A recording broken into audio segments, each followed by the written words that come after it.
नमस्कार दोस्तों, मैं भूपेंद्र कुमार सैनी एक बार फिर से आपका स्वागत करता हूं ज्ञान विविधि चैनल में।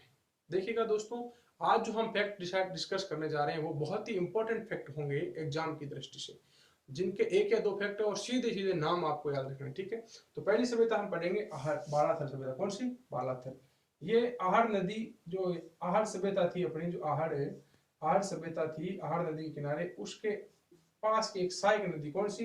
सोम नदी। इसकी एक सहायक नदी है सोम नदी, उसके किनारे बसी हुई है। किसके किनारे? इसके किनारे। अगर एग्जाम में आपको आहड़ मिलता है और सोम मिलता है तो आपको सोम करना है। अगर सोम नहीं मिलके वहां पर आहड़ मिल रहा है तो आपको आहड़ इंपोर्टेंट करना है। इसकी प्रमुख दो विशेषताएं देख लीजिएगा। 11 कमरों के अवशेष मिले। क्या मिले हैं? 11 कमरों के अवशेष मिले। क्या मिले हैं? 11 कमरों के अवशेष। दूसरा इंपोर्टेंट फैक्ट याद रखना है कि एक मानव कंकाल प्राप्त हुआ है। क्या प्राप्त हुआ है? मानव कंकाल। मानव कंकाल से कुष्ठ रोग की पुष्टि हुई है। किसकी पुष्टि हुई है? कुष्ठ रोग की। कुष्ठ रोग की पुष्टि हुई है। ठीक है, तो ये आपकी सभ्यता है। कौन सी? बालाथल। दूसरी सभ्यता पढ़ते हैं अपन, कणस्वा सभ्यता। कौन सी? कणस्वा। कणस्वा। कणस्वा के अंदर कहां से? कणस्वा है कोटा के अंदर। कहां पे? कोटा के अंदर। नदी कौन सी है? चंबल नदी। चंबल नदी। कौन सी नदी? चंबल नदी। यहां पर क्या प्राप्त हुआ है? एक मौर्य शासक, जो आपका मौर्य शासक है राजा धवल, राजा धवल का शिलालेख प्राप्त हुआ है। क्या प्राप्त हुआ है? शिलालेख प्राप्त हुआ है।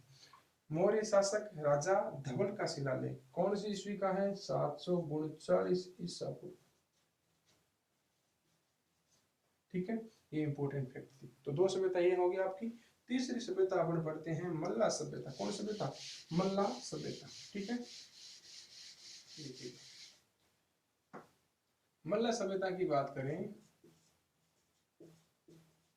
मल्ला ऐसा भी लिखा आता है, मल्हा ऐसे भी लिखा यह है भरतपुर में। कहाँ है? भरतपुर में। और भरतपुर के अंदर कहाँ है?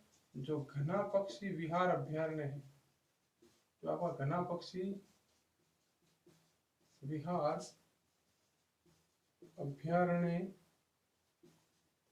तो घना पक्षी विहार अभ्यारण्य है उसके किनारे ही। ठीक है, किनारे क्या? इसके अंदर ही मौजूद है। क्या है? अंदर ही मौजूद है, घना पक्षी विहार के अंदर ही मौजूद है। ठीक है, अब इसके बाद की बात करें, दूसरी सभ्यताओं की बात करें तो सुनारी सभ्यता। कौन सी? सुनारी सभ्यता। ये कहाँ है? झुंझुनू। क्या है? कहाँ है? झुंझुनू। इसका इंपोर्टेंट फैक्ट याद रखना, सुनारी से क्या प्राप्त हुए? सुनारी से हुए हैं हमें लोहे की भट्टी प्राप्त हुई। क्या प्राप्त हुई? लोहे की भट्टी और लोहे का कटोरा। दो इंपोर्टेंट फैक्ट है, लोहे की भट्टी और लोहे का कटोरा। ठीक है, अगली सभ्यता पढ़ते हैं अपन, बरोड़ सभ्यता। कौन सी? बरोड़। बरोड़ की बात करें तो यह है श्री गंगानगर में। कहाँ है? श्री गंगानगर में। कहाँ? श्री गंगानगर के अंदर। ठीक है, अगली सभ्यता की बात करें तो एलाना सभ्यता। कौन सभ्यता? एलाना सभ्यता। एलाना सभ्यता। एलाना सभ्यता की बात करें तो एलाना गांव जालोर। एलाना गांव जालोर। ठीक है, कौन कहाँ पे है? एलाना गांव जालोर। ठीक है, तो ये आपकी इंपोर्टेंट ये सभ्यता है। ठीक है, अब अगली बात करें, जिला है एक नागौर। कौन सा? नागौर। नागौर के अंदर दो सभ्यता स्तर खोजे गए। नागौर के अंदर फर्स्ट है चुई गांव। कौन सा? चुई गांव। चुई गांव से मिले हैं आपके मुगल कालीन सिक्के मिले। क्या मिले? मुगल कालीन सिक्के। ये नई सभ्यता है, अभी खोजी गई है जस्ट ही। दूसरा गांव है कुराड़ा गांव। कौन सा गांव? कुराड़ा गांव की सभ्यता। कौन सी? कुराड़ा गांव। कुराड़ा गांव कहाँ है? परबतसर तहसील में। कहाँ है? परबतसर तहसील में। परबतसर तहसील। तो नागौर की दो है, एक तो चुई है और एक है कुराड़ा गांव। कुराड़ा गांव के अंदर इंपोर्टेंट है कि स्वतंत्रता से पूर्व खोजी गई सभ्यता है। स्वतंत्रता से पूर्व खोजी गई सभ्यता है। ठीक है, स्वतंत्रता से पूर्व में खोजी गई सभ्यता। ठीक है, अगली सभ्यता पढ़ते हैं अपन, बागोर सभ्यता। कहाँ पे? बागोर सभ्यता। बागोर सभ्यता, बागोर सभ्यता कहाँ है? भीलवाड़ा में। कहाँ है? भीलवाड़ा के अंदर।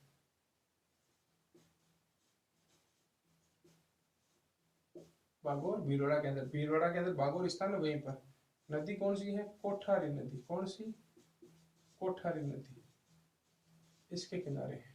ठीक है, बागोर सभ्यता है भीलवाड़ा के अंदर, कोठारी नदी के अंदर। ठीक है, अब इंपॉर्टेंट फैक्ट आपको याद रखना है यहाँ से, भारत के अंदर, तो भारत के अंदर प्रथम पशुपालन के साक्ष्य हमसे मिले।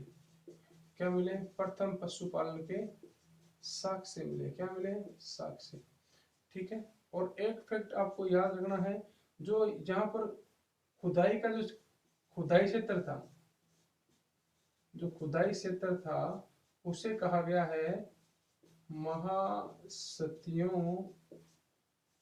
का टीला। क्या कहा गया? महासतियों का टीला। इंपॉर्टेंट है, ध्यान रखना, यहां से एक बात और निकल के आएगी। अगर सिर्फ ये वर्ड आता है महासतियां क्या है, तो ध्यान रखना, महासतियां अगर सीधा आ जाए एक ही वर्ड, तो ये है मेवाड़ का शाही शमशान स्थल। मेवाड़ का शाही शमशान स्थल। महासत्य सिर्फ ये आए, सिर्फ इस सभ्यता से मतलब नहीं है, इसका सभ्यता से किसी प्रकार का कोई सरोकार नहीं है, सिर्फ ये आ जाए कि महासत्यों का क्या अर्थ है, तो क्या करना है? मेवाड़ का शाही शमशान स्थल। अगर ये आ जाए महासत्यों का टिल्ला, तो क्या करना है? बागोर सभ्यता। क्या करना है? बागोर सभ्यता। ठीक है, और इंपॉर्टेंट, प्रथम पशुपालन के साक्ष्य भारत में, राजस्थान में नहीं, भारत के अंदर। तो कहां से प्राप्त हुए? बागोर सभ्यता से। कहां से? बागोर सभ्यता से। ठीक है, अब अगली पढ़ते हैं, नो। कौन सी? नो। नो है भरतपुर में। कहाँ गए हैं? भरतपुर में। नो ध्यान रखना, इंपॉर्टेंट, नाम में कंफ्यूज मत होना, बागोर नो हो। ठीक है, ये है आपकी रूपारेल नदी किनारे। किसके? रूपारेल नदी के किनारे। इंपॉर्टेंट फैक्ट याद रखना इस नो का, कि यहाँ से 5 सभ्यताओं के अवशेष मिले। कितने के? 5 सभ्यताओं के अवशेष।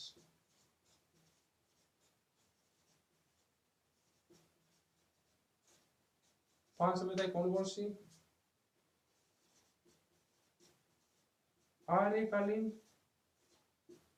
महाभारतकालीन, मौर्यकालीन, ताम्र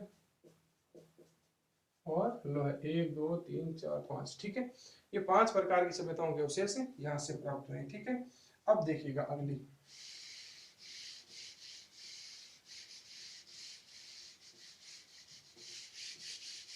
अगली सभ्यताओं की बात करें तो अगली है, पढ़ेंगे, एक जिला है जिसका नाम है बूंदी।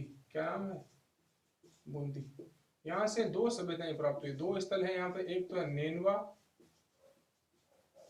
दूसरा है इंद्रगढ़। नेनवा और इंद्रगढ़, तो याद यही रखना है आपको, नेनवा और इंद्रगढ़। नेनवा कहाँ पे है? बूंदी। इंद्रगढ़ कहाँ पे है?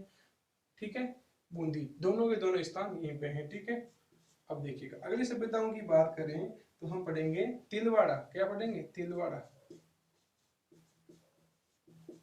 तिलवाड़ा, तिलवाड़ा कहाँ है? बाड़मेर। कहाँ है?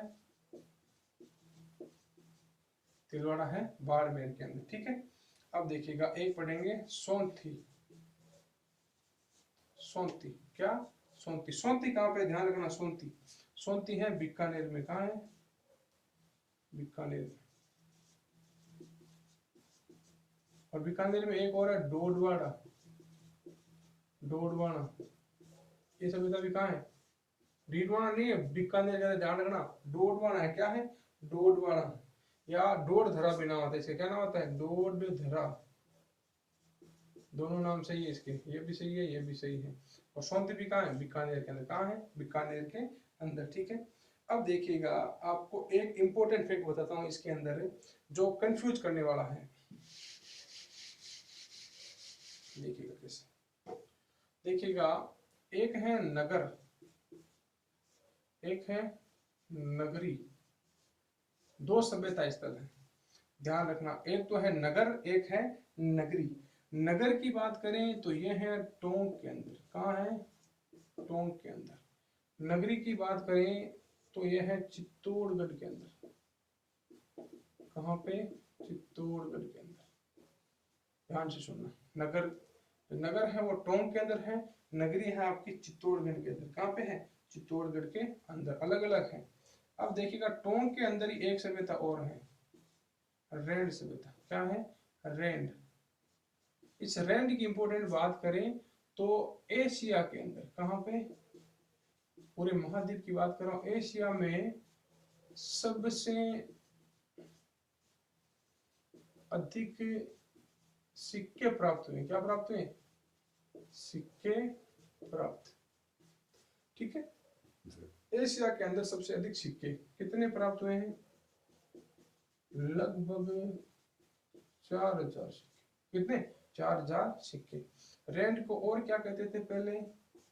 प्राचीन भारत का टाटानगर, और राजस्थान का तो टाटानगर हो ही गया, भारत का आ गया तो बात राजस्थान का टाटानगर। क्या कहते हैं इसको? राजस्थान का टाटानगर। क्या कहते हैं? राजस्थान का टाटानगर। ठीक है, अब रैंड किस नदी के किनारे स्थित है? नदी है, नदी ढील नदी। कौन सी नदी? ढील नदी। ठीक है, तो ये रैंड की इंपोर्टेंट बात होगी। ठीक है, अब देखिएगा कहाँ गया, एक सभ्यता जो कंफ्यूज करती है वो इंपोर्टेंट ध्यान रखना। कौन सी?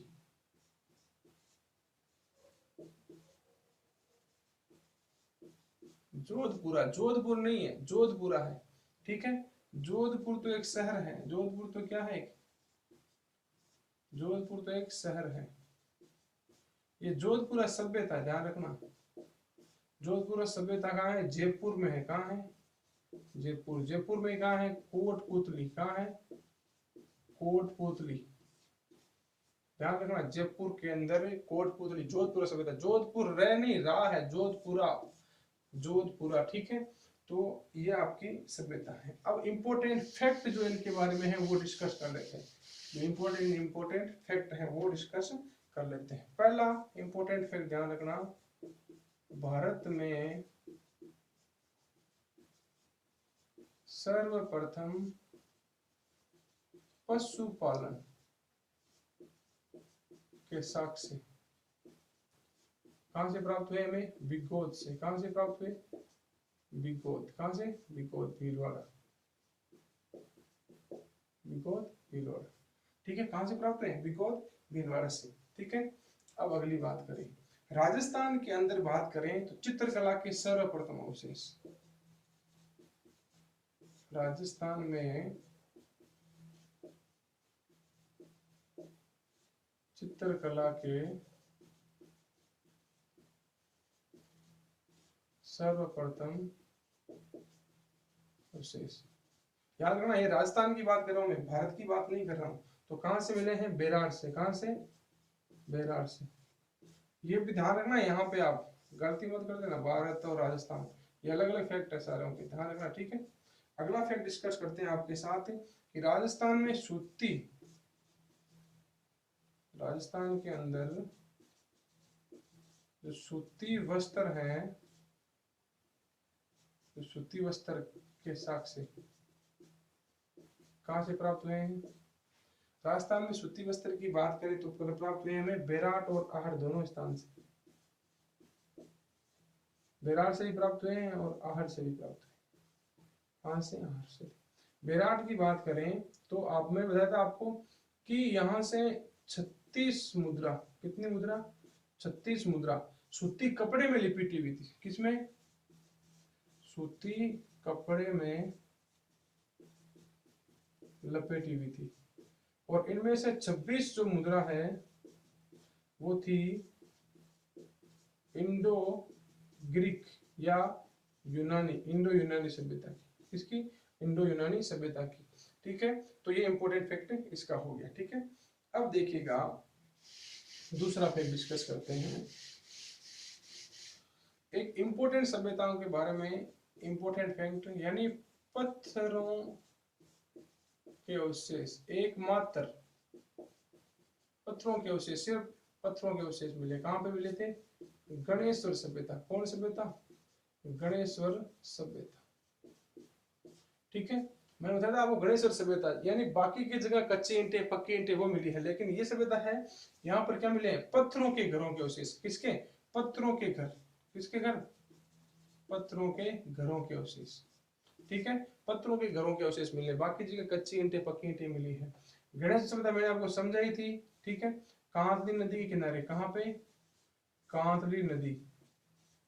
ठीक है, और यहां से और क्या प्राप्त हुआ था? मछली पकड़ने का कांटा। मछली पकड़ने का कांटा, वो भी तांबे का।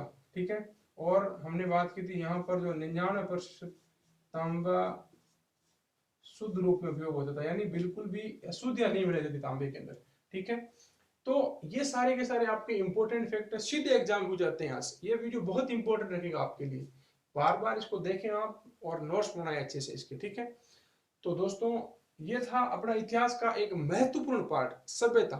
इसके बाद में हम डिस्कस करेंगे अभिलेख, शिलालेख, सिक्के, ये डिस्कस करेंगे। ठीक है, तो आप लयबद्ध तरीके से पढ़ेंगे। सीधा आप मान लीजिएगा, आप मान लीजिए चौहान वंश पढ़ रहे हैं, मेवाड़ वंश पढ़ रहे हैं, नहीं याद रहेगा आपको। पहले आपको क्रम वाइज समझना होगा, क्योंकि इतिहास कहता क्या है, क्रम से चलने पर समझ पाएंगे। फर्स्ट वीडियो मैंने डाला इतिहास का, उसके अंदर मैंने पूरा बताया कि इतिहास किस प्रकार पढ़ा जाता है। ठीक है दोस्तों, ये वीडियो आपको अच्छा लगे लाइक करें, चैनल को सब्सक्राइब करें। धन्यवाद।